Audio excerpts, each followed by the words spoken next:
Vamos a conversar ahora con nuestros invitados, el doctor Raúl Castro, presidente del PPC, el profesor Olmedo Auris, Edwin Licona, tampoco, el economista Melvin Escudero, director de la maestría en finanzas de la Universidad del Pacífico, y el señor ingeniero Edwin Licona, gobernador regional del Cusco.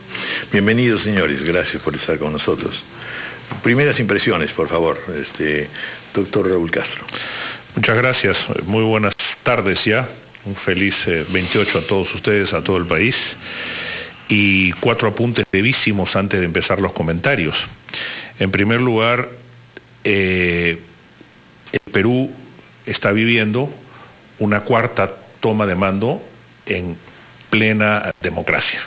Esto creo que es absolutamente relevante para el desarrollo histórico del Perú, para el desarrollo y para la consolidación de la democrática. Creo que los peruanos debemos sentirnos orgullosos de esta situación y creo que estamos superando lo que fue a inicios del siglo XX, la República aristocrática, que no estuvo exenta también de algunos trajines golpistas. Esto es sumamente importante para la consolidación democrática del país. En segundo lugar, un brevísimo apunte para el presidente Humala y su gabinete. Independientemente de si lo hizo bien o lo hizo mal, digamos que cumplió su deber como buen militar que es. Se retiró después de 5 años de gobierno, con sus altibajos, pero digamos que cumplió los requisitos mínimos democráticos. Y en cuarto lugar, obviamente, un augurio y un saludo, una felicitación al gobierno entrante, al cual le deseamos el mejor de los éxitos. En términos generales, Raúl, tenemos que decir que este era un discurso donde lo que esperábamos era la definición de estilos, la definición de algunos criterios y básicamente la definición de algunos aspectos muy generales que seguramente ya, como el mismo Pedro Pablo lo ha dicho, se van a desarrollar en la presentación y en la investidura del presidente del Consejo de Ministros y su gabinete. Pues bien, yo diría que dentro de este análisis de interpretación, lo que hemos escuchado es un mensaje pragmático, un mensaje profundamente tecnocrático, ausente de toda pasión política, y lleno más bien de viejos anhelos nacionales.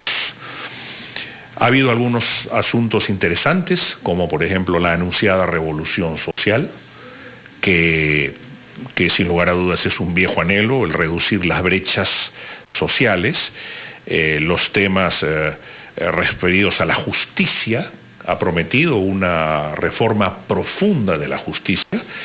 Si mal no he entendido, creo que ha anunciado la comisión de una comisión reformadora del Poder Judicial, cosa que ya se hizo en la anterior, recordemos la Seriajus, la Comisión Especial de Reforma de la Justicia, que se hizo en el gobierno de Toledo y que nosotros impulsamos, incluso en el Parlamento en el que estuvimos, con la ley de la carrera judicial, la ley de la carrera fiscal, etcétera, cosas que están vigentes en este momento, pero creo que es un tema y es un hito sumamente importante que se está fijando como meta. Además es un gran reto, por cierto, el presidente electo. Y esto íntimamente vinculado al tema de corrupción. Más bien yo diría que el tema de corrupción, Pedro Pablo lo ha asimilado de alguna manera al tema de seguridad ciudadana, seguramente también vinculándolo a lo que pudiera ser la eventual coladera en el Poder Judicial de los que debiendo ser castigados son liberados casi permanentemente. Me refiero a Poder Judicial y a Fiscalía de la Nación. En otro orden de cosas, digamos que ahora que estamos escuchando las convenciones republicana y demócrata, el mensaje ha carecido de un contenido ideológico, no hay una definición ideológica. No ha sido polémico para nada, no ha hecho mayor referencia al gobierno que sale. Efectivamente, no ha hecho ninguna crítica, ninguna referencia.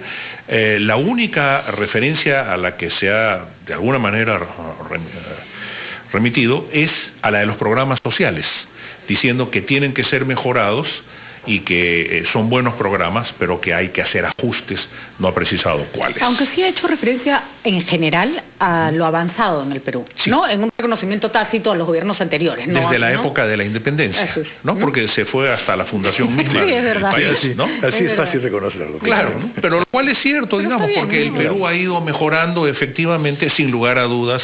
También hizo sentir al país que deberíamos haber ido mucho más rápido y que debiéramos haber avanzado mucho más de lo que hemos avanzado. No lo hemos logrado, pero hay una serie de anhelos en su discurso que tienen este contenido de carencia nacional que todos los peruanos hemos venido sintiendo a lo largo de nuestra vida política en el país, ¿no? Muy bien. Vamos a escuchar ahora al ingeniero Edwin Licona, gobernador regional del Cusco. Bienvenido. Muy buenas tardes. Allin punchay llapan Perú suyo llaqtakuna pascachun kunan punchay ninchispi. Yo contento, satisfecho parcialmente, ¿no? Porque hay una primera etapa que él reconoce nuestros años maravillosos de nuestra identidad cultural andina, con el tema educativo de muchos idiomas, pero además reconocer la valía del quechua y el aymara como identidad de nuestros pueblos nativos y campesinos al interior del país.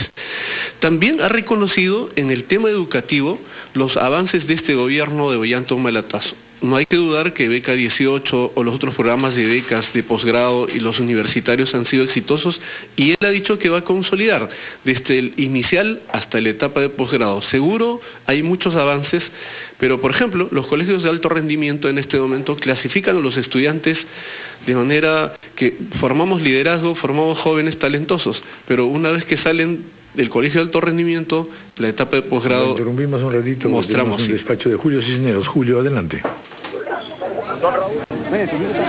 Don Raúl, ¿cómo le va? Buen día, acá en el Congreso de la República para recoger reacciones de los parlamentarios tras el mensaje que ha dado hoy el presidente de la República, Pedro Pablo Kuczynski, a la representación nacional y también, por cierto, a la nación tras asumir su cargo de presidente de la República para los siguientes 5 años. En estos momentos está declarando a la prensa el congresista Martín de Belaúnde, de Peruanos por el Cambio, agrupación a la que pertenece Pedro Pablo Kuczynski. Vamos a ver si podemos obtener alguna declaración del legislador. Congresista, ¿cómo le va? Buen día. Estamos en vivo para RPP. ¿Cómo está? ¿Qué tal? ¿Qué comentario respecto a este mensaje de Pedro Pablo Kuczynski tras asumir la presidencia de la República, y sobre todo las duras críticas que han tenido el fujimorismo y el partido aprista respecto a este mensaje? Lo han considerado muy simple. Yo lamento la actitud del fujimorismo, no solo en sus comentarios, sino en el hemiciclo el día de hoy. Ni una sola vez a lo largo del discurso, ni en el momento de la juramentación, han aplaudido al presidente, olvidando, uno, que la campaña terminó, y dos, que es el presidente de todos los peruanos. Y yo sí celebro, y es realmente un discurso emotivo el que hemos escuchado el día de hoy, porque el presidente Kuczynski ha decidido retomar la tradición republicana de dar un mensaje a la nación con una visión de país, que es el mandato constitucional que él ha recibido. Ya corresponderá al primer ministro en su presentación ante el Parlamento el desarrollo programático de esta visión, y le corresponderá al Congreso de la República decidir si le da el voto de confianza o no. Muy gentil las declaraciones del legislador de Peruanos por el Cambio, Alberto de Belaúnde. Vamos a ver si podemos obtener alguna otra reacción. Si me acompaña nuestro compañero camarógrafo Rafael Sánchez, está brindando declaraciones a la prensa en estos momentos Héctor Becerril, de Fuerza Popular, respecto a su impresión en torno al mensaje presidencial de Pedro Pablo Kuczynski. ¿Cómo merece en estos casos? Para usted, congresista, buen día, estamos en vivo para RPP. ¿Qué le ha parecido este mensaje? ¿Ha sido convincente? Hay algunos como Mauricio Mulder que han cuestionado la simplicidad de este mensaje. Un mensaje bastante genérico, general, donde una vez más nos han dicho pues el diagnóstico, los problemas del país. Nosotros queríamos escuchar, no el diagnóstico, el tratamiento, y hasta el día de hoy todavía nada de eso. Pero serán los ministros o los miembros del gabinete quienes van a detallar más específicamente las medidas de este gobierno, eso que han señalado. Esperamos, y es lo único que queda, que los ministros puedan desmenuzar el tratamiento al problema que tenemos en el país. Por otra parte, todo lo que he escuchado es el 2021, el 2021. Y cuando pensé, y dijo, ya no voy a hacer alusión al 2021, el 2030 conseguiremos estos logros. Bueno, no sé qué se va a hacer el 2017, 2018. Todo previsto para el 2021. Los legisladores de Peruanos por el Cambio han criticado la actitud del fujimorismo durante esta actividad y en todo caso consideran pues que esta puede ser la actitud que muestre durante los 5 años de gobierno hacia Pedro Pablo Kuczynski. ¿Qué puede decir? La actitud que hemos tenido como bancada, una actitud de acuerdo al protocolo, una actitud respetuosa al presidente. Todos los 73 congresistas nos paramos como merece el protocolo.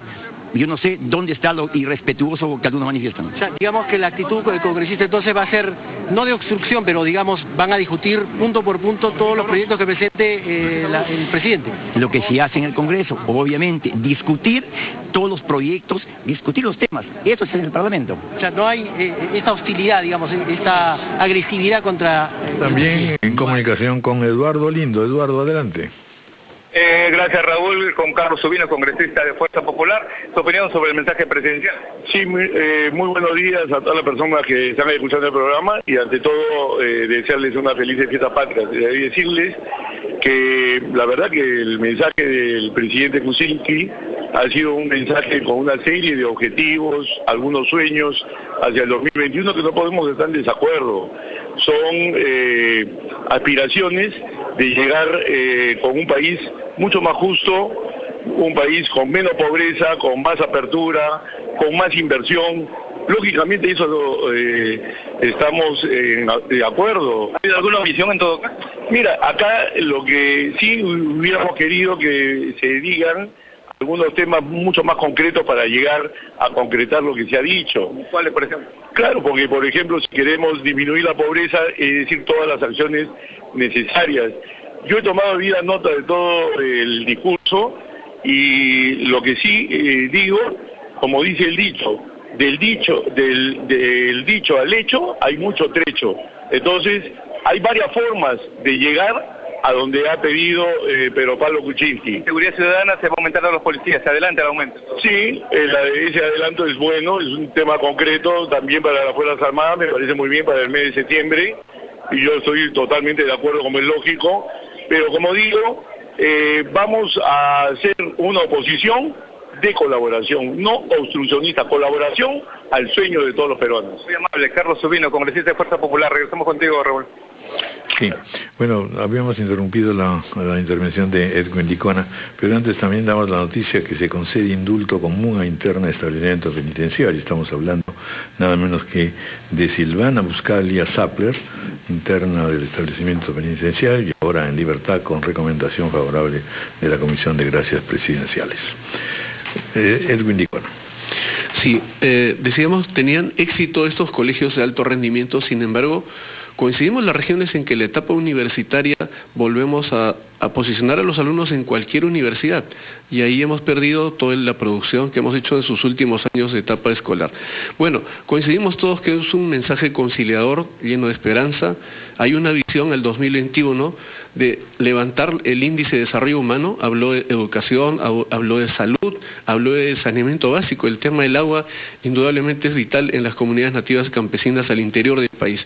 Sin embargo, nosotros habíamos extendido los brazos de apoyo, de respaldo como regiones, gobiernos locales. Hoy esperábamos escuchar, habló de la madurez de los proyectos 7 años, entonces nosotros nunca vamos a alcanzar, estamos 4 años en nuestros periodos de gobierno regional y local.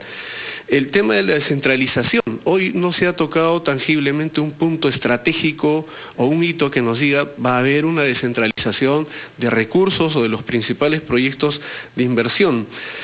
La política de gasto público en estos 6 meses, ¿cómo va a ser? ¿Cómo vamos a enfrentar esto que en algunos momentos es difícil? Tenemos recortes presupuestales en las regiones. Creo que en una primera parte bien, más allá de las incidencias del Congreso, que las bancadas están concentradas en su propia agenda, yo creo que hay un país lleno de esperanza concentrado en lo que pueda posibilitar Pedro Pablo Kuczynski con este mensaje que es conciliador, que es de esperanza. Sin embargo, nosotros vamos a seguir observando, vamos a seguir siendo vigilantes y conversando además como que lo hemos hecho hasta este momento para que este sea un gobierno lleno de oportunidades para todos. Muy bien. Hacemos una pausa, 12:33 y continuamos. Escuchamos ahora al economista Melvin Escudero, director de la Maestría en Finanzas de la Universidad del Pacífico, y luego, naturalmente, las voces femeninas. O sea, aquí hay solamente un puro hombre. Están Patricia y Milagros también. Adelante, Melvin. Muy buenas tardes con todos los peruanos. Felices fiestas patrias este 28 de julio. Asimismo, saludar al nuevo presidente ya en mando, en posición, Pedro Pablo Kuczynski, y desearle los mayores éxitos posibles. En primer lugar, quiero destacar el énfasis que ha puesto no solamente en señalar el año 2021 como término de su periodo y como objetivo, en la visión sobre un país moderno y próspero. En términos económicos, esto es deseable, y de hecho casi todos los presidentes anteriores han tenido discursos también en la misma dirección. Sin embargo, lo que he podido descifrar un poquito del mensaje y de lo que previamente ya habían, digamos, en el plan desarrollado, es que efectivamente se está articulando un proceso en el cual se le va a dar una importancia significativa al gasto público y a la inversión privada, especialmente para impulsar el boom de infraestructura que involucra lo que es agua y saneamiento, lo que es colegios para el tema de educación, lo que es hospitales para el tema de salud, pero también todo lo que está vinculado a transporte y comunicaciones, incluyendo carreteras, puertos, aeropuertos, etcétera. Todo esto obviamente también era parte del plan de gobierno de Fuerza Popular, y en términos generales, digamos, uno diría que este tema de mayor inversión es deseable tanto por el Ejecutivo como por el lado del Congreso. También es importante destacar el tema de la formalización de la economía. Que 2 de cada 3 peruanos siga viviendo en la informalidad ya no es sostenible. Entonces, esto es algo relativamente novedoso, en el sentido de que se va a hacer una combinación de políticas que mejoren el acceso al crédito, promoviendo la formalización, y por otro lado también temas tributarios con el objeto de hacer más barato o más accesible el tema de la formalización. Sin embargo, los detalles aún están pendientes.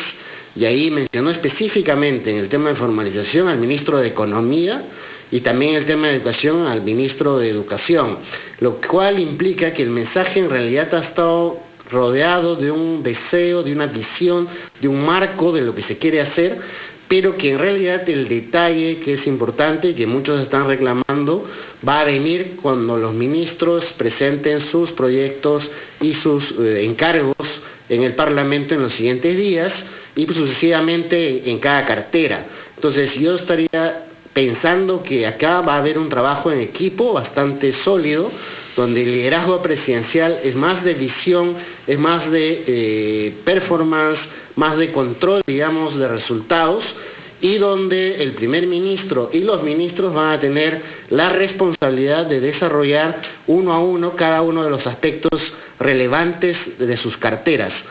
Finalmente, esto va a recaer obviamente en una serie de ministros que están pues en las áreas, no solamente el Ministerio de Economía, en Transportes y Comunicaciones, en Energía y Minas, el Ministerio de la Producción, el Ministerio de Comercio Exterior y Turismo, el Ministerio de Educación y el Ministerio de Salud. Hay que trabajar de manera conjunta porque el incremento del gasto también tiene que venir acompañado del incremento de la recaudación fiscal. Y esto ha sido duramente cuestionado por muchos economistas en el sentido de que la bajada del IGB no necesariamente implica que va a haber más recaudación. Y todo lo contrario, con la reciente bajada en el gobierno de Humala, en el tema de los impuestos a la renta, es posible que el déficit se pueda ampliar. Entonces acá hay todo un tema de expectativas, a ver si efectivamente la nueva política tributaria va a tener los resultados esperados. Sin embargo, es predecible que si se mejora el tema de la inversión privada y aumenta la producción a niveles sostenibles de potencial en el Perú, recordemos que hemos tenido en los últimos 3 años una desaceleración económica. Si volvemos a generar la reactivación gracias a la capacidad de atraer mayor inversión internacional y al sector privado nuevamente hacia la inversión en diferentes sectores productivos, podemos lograr un crecimiento de 4.5 a 5% en los próximos 2 años. Si eso sucede, efectivamente la recaudación tributaria se puede recuperar de una manera muy importante y esto puede generar la capacidad de financiar todo este boom de infraestructura que se está prometiendo. Muy bien, muchas gracias.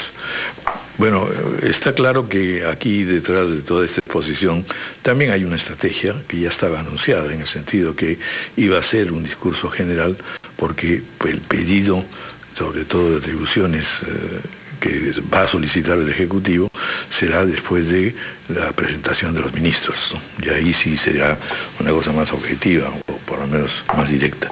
Patricio. Bueno, un aspecto interesante creo ha sido la actitud conciliadora. Hay propuestas concretas que va a tener que aterrizar el Premier en la presentación que va a hacer Fernando Zavala cuando llegue al Congreso de la República. Pero en líneas generales, más allá de las propuestas, el tono conciliador ha sido muy importante. Sin embargo, a ese tono conciliador han acompañado cosas tan fundamentales como la insistencia reiterada de la reforma del Poder Judicial.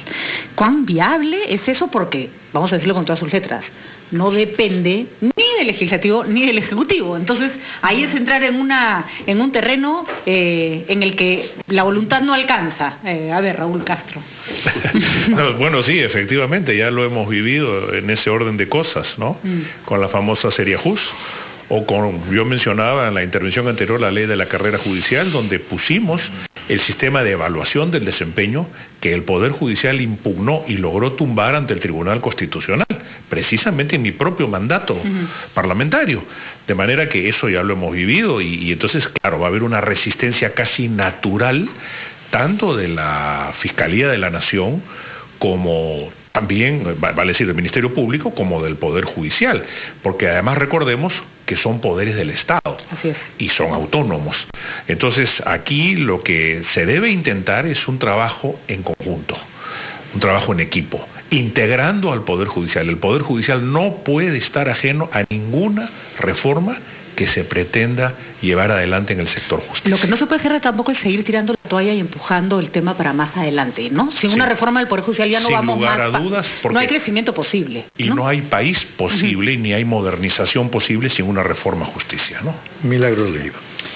Sí, solo para abonar lo que ha dicho Pati, es que el presidente Kuczynski acaba de anunciar que se va, de alguna manera le pide la convocatoria del Congreso para crear una nueva autoridad. Creo que están pensando plantear a una Procuraduría General. Incluso por ahí se ha ventilado que sería Julia Príncipe la que asuma, pero no lo ha dicho abiertamente. Vamos a ver en los próximos días qué sucede. Señor Edwin Licona, usted como gobernador regional del Cusco, quería hacerle una pregunta. El presidente Kuczynski acaba de decir en todo momento que es el momento de la paz, de la unión, de la no confrontación, ¿verdad?, de la no división. Pero las regiones están divididas. Mayoritariamente el Perú está partido. Por un lado están los fujimoristas, por el otro lado está Alianza por el Progreso. PPK ha ganado en pocas zonas del Perú. Es un hombre que no la va a ver fácil si es que incluso los gobernadores regionales no lo ayudan. Entonces yo quería conocer su visión. ¿Cómo reciben? Porque ustedes cuando quieren son muy revoltosos y cuando quieren pueden hacer serios problemas al gobernante de turno. ¿Cómo reciben y qué expectativas tienen? No, bueno, ya pasó el mensaje a la nación, pero del gobierno. Sí, él ha reconocido que debe haber un diálogo social abierto entre las distintas entidades intergubernamentales. Las regiones, en realidad, esta nueva posibilidad de gestión de nosotros, de 1 año, 6 meses, recuerdo que la mayoría venimos de movimientos regionales independientes, al 95%. Segundo, le hemos dado a Pedro Pablo nuestros brazos de apoyo. Recuerda tú, en la cumbre de descentralización, en el que ha estado RPP, han estado más de 1000 alcaldes, 23 gobernadores regionales, que somos más del 98%, y hemos extendido nuestros brazos de diálogo, de apoyo mancomunado. Sabemos que el Congreso tiene una propia agenda, sin embargo, Pedro Pablo necesita fortalecer el proceso de gobernabilidad, paz social. Qué importante es la paz social, porque muchas inversiones públicas y privadas pueden fluir en nuestros proyectos de envergadura en las distintas regiones del país. En ese camino nos hemos puesto la AMPE, la Asociación de Municipalidades del Perú, y la Asamblea Nacional de Gobiernos Regionales, ambos reconocidos por ley, la NGR incluso en este año recién.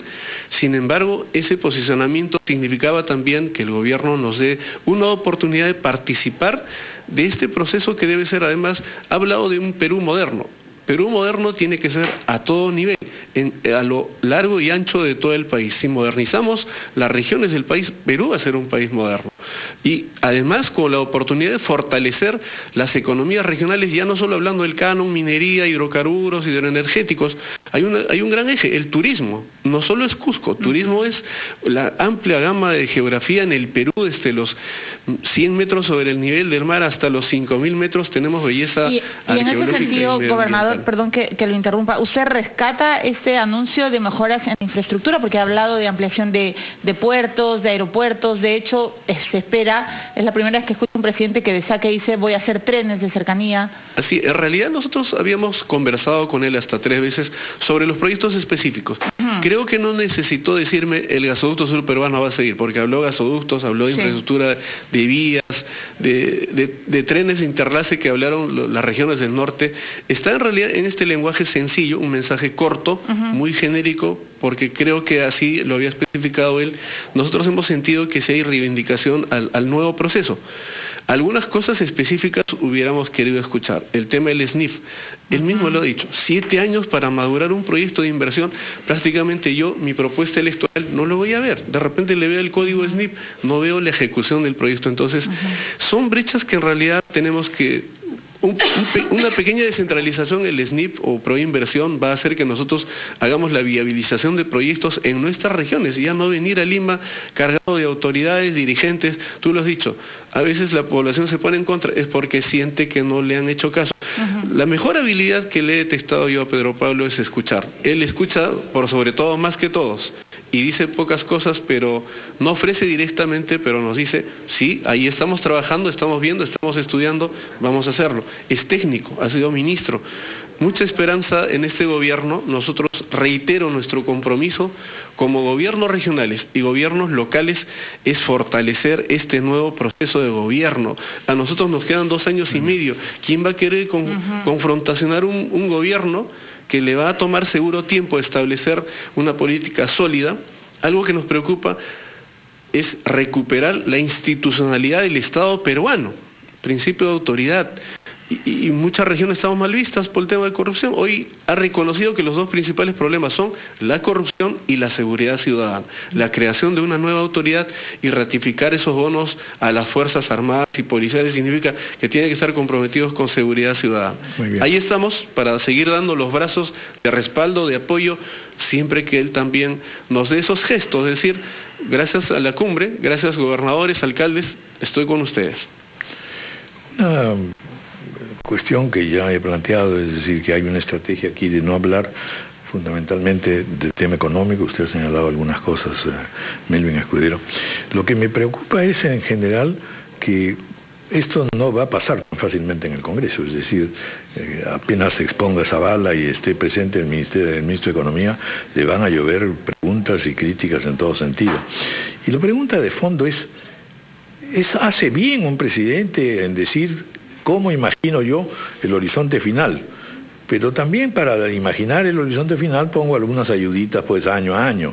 Aquí se ha ido de frentón y todavía ha pedido unos años más. Entonces, ¿qué cosa está significando en realidad? No se puede en definitiva ir avanzando poco a poco.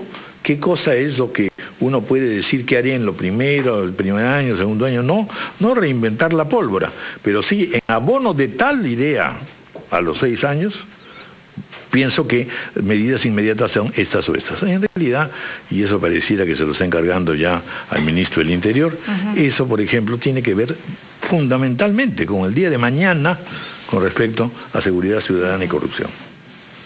Sí, yo creo que este gobierno, en términos de gestión, va a ser muy diferente a los precedentes, por una simple razón, ¿no? Tanto el propio PPK como su equipo ministerial son gente que viene del sector privado, gente que tiene una larga trayectoria, digamos, y con mucho éxito en cómo se gestiona en base a objetivos medibles, en base a encargaturas específicas, en base a liderazgos y en base a evitar, digamos, ciertos riesgos y concentrar esfuerzos en aquello que se puede lograr. En la empresa privada esto es muy común, sin embargo, en la parte de gobierno no ha sido así. Uno cuando ve gobiernos en países desarrollados, no me refiero necesariamente a Estados Unidos, a Suiza o Nueva Zelanda o incluso Suecia, uno ve que el gobierno, o Singapur, uno ve que el gobierno funciona más o menos con el estilo de ejecución del sector privado. Entonces, mi impresión es que este nuevo estilo va a cambiar ciertas reglas que hemos estado acostumbrados, digamos, en los últimos 3-4 gobiernos, y va a permitir que efectivamente el primer ministro tenga un rol mayor al que tradicionalmente han tenido otros primeros ministros, y que los ministros efectivamente estén en capacidad de responder por el detalle. Sin embargo, es muy importante en todo lo que es gestión privada y también lo que es gestión pública, digamos, desarrollando gestión privada, que el líder, en este caso el presidente, esté ahí, detrás de cada uno, para efectos de comprometerlos en el cumplimiento de estas metas. En este sentido, el destrave de los proyectos de inversión inmediatos, él ha mencionado que efectivamente él está dispuesto a ir, él personalmente, a ver esto y a convencer a los pobladores, el tema social, el tema de la licencia social y también el tema de la licencia ambiental, pero que si ellos se niegan, van a respetar esa decisión, ¿no? Entonces, esto, digamos, es, creo yo, una señal importante respecto a la inversión privada, internacional y doméstica, que ha sentido que en el sector minero en particular ha habido grandes frenazos que han evitado pues que inversiones significativas de más de 20.000 millones de dólares se hayan realizado en los últimos 3, 4, 5 años. Sin embargo, si se logran destrabar, vamos a tener un boom nuevamente de inversión en el sector minero. Esto puede pasar también en el sector forestal y puede pasar en general en todos los sectores vinculados a lo que es gestión de asociación público-privada. Y acá, a pesar de que no se ha mencionado, por ejemplo, ya previamente se ha hablado de una reforma en proinversión, de una reforma en el tema del SNIP, en el tema de cómo se coordina a nivel de gobierno nacional, gobierno regional y gobierno local. Y la verdad es que hay un gran desorden. Entonces, si sabemos que la infraestructura es tan necesaria para tener un país moderno, tenemos que hacer que estos 3 gobiernos estén sincronizados, que hablen el mismo idioma. Y esto es solo posible con la descentralización del SNIP y de Proinversión. Muy bien, muchas gracias. Son las 12:57, estamos terminando una primera reacción. Vamos a tener otra serie de invitados. Muchas gracias a Raúl Castro, a Edwin Licona y a Melvin Escudero. Me queda una curiosidad, además me apuro un poco porque Milagros Leiva tiene que ya irse, pero ella no se va a descansar, se va a la Feria del Libro, donde tiene también larga batalla. Tengo que hacer el otro programa en la tarde, Conexión, sí. Raúl, la pregunta que me sugieren que es, ¿qué pasa con la licencia para que pueda ser ministra, que ya lo es en realidad, Marisol Perestello? Sí, bueno, nuestra felicitación a Marisol, por cierto, una licencia aprobada por unanimidad en la Comisión Nacional de Política del partido, no compromete al partido, no es un cogobierno, esto se inscribe dentro de una línea de colaboración dentro de los 100 primeros días que el partido comprometió para cualquiera que pudiera haber sido el ganador en la segunda vuelta, pero sin lugar a dudas sí compromete el respaldo técnico del PPC a Marisol Perestello, que sin lugar a dudas es una alta dirigente del partido y muy reconocida, ¿no? Muy bien, muchas gracias. Sí. Gracias también, Milagro. Gracias, Raúl. Solo permítanme celebrar con todos los peruanos este 28 de julio, estamos festejando un 4º gobierno consecutivo democrático y creo que eso nos alegra a todos, así que estén bien. Nos vemos después. 12:59, una pausa. ¿Te vas? Yeah.